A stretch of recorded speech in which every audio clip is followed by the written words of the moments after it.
వంటకి. ఆయన అలా వెళ్ళిపోగానే ఈవిడ ఇక్కడ మొదలెట్టిందమ్మ ఏంటమ్మా? పూజ ఆ? పూజ ఆహా, పతివ్రత కదా, ఆ. పూజ చేసుకోవాలి మరి. పూజ చేస్తాను. ఆవిడ పూజ చేస్తుంటే దేవుళ్ళు వచ్చేస్తాను రమ్మ.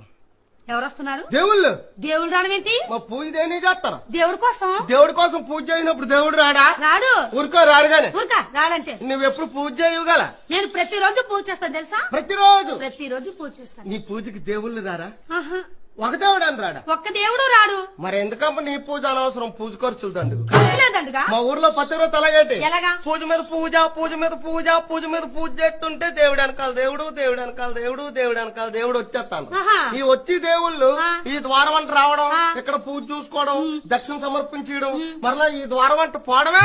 అది కాదు, ఆ. ఈ ద్వారం వెంబడి వచ్చిన వాళ్ళు ఆ. మళ్ళీ ఇలాగే కదా వెళ్ళాలి. అమ్మో దేవుడు దేవుడు గుద్దుకొని ట్రాఫిక్ జామ్ అయిపోద్ది. అలాగా? ఒక దేవుడి సంగతి ఇంకో దేవుడికి తెలియకూడదు. అది సంగతి. ఆ. బాగుంది. ఆవిడ పూజ మీద